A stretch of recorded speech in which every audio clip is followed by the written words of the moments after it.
থেকে তৈরি করা হয়েছে। কিভাবে বুঝবেন? এটাও ভাঙেন আপনি। দেখেন এই যে মাটি, সাদা মাটি, উপরে কোড়া মোবিল দিয়ে একটি কোটিং করা হয়েছে।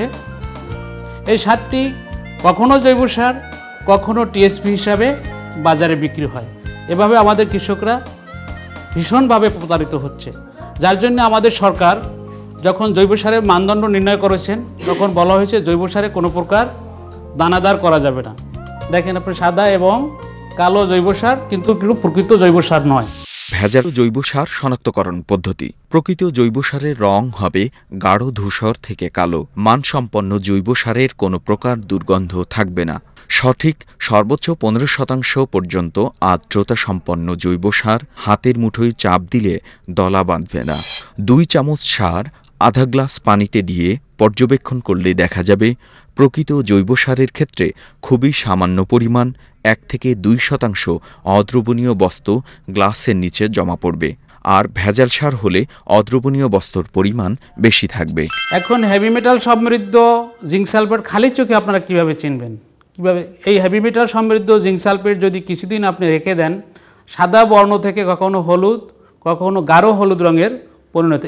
আপনাকে একটা আমি দেখাচ্ছি। সাধারণত জিঙ্ক সালফেটের রং হবে সাদা, কিন্তু এই হেভি মেটাল সমৃদ্ধর কারণে দেখেন আপনার রং পরিবর্তিত হয়ে গেছে। আপনি দেখেন এই একটি হেভি মেটাল সমৃদ্ধ জিঙ্ক সালফেট, এটার কালার কীরকম? এটার চেয়ে কম যেটা হেভি মেটাল থাকে সেটাও দূষকের পরিমাণ বেশি, এটাও তো দেখেন 2500 ppm আছে, সেটার রংটা একটু কম পরিবর্তিত হয়েছে। এখান থেকে আমরা ধরে নিতে পারবো যেটাই যত বেশি হেভি মেটাল আছে তার কালার তত পরিবর্তিত হবে। সর্বোচ্চ 10 ppm পর্যন্ত থাকার কথা, কিন্তু আমাদের গবেষণাগারে এ যাবৎ সর্বোচ্চ 40,000 ppm পর্যন্ত আমরা ক্যাডমিয়াম সমৃদ্ধ জিঙ্ক সালফেট পেয়েছি।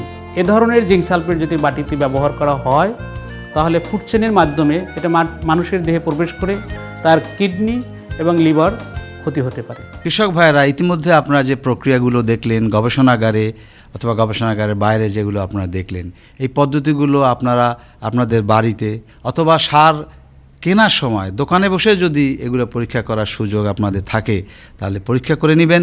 তাহলে ভেজাল সার কেনার থেকে আপনারা নিজেকে বাঁচাতে পারবেন, আপনার অর্থনৈতিক দিক থেকে প্রতারণার হাত থেকে নিজেকে রক্ষা করতে পারবেন।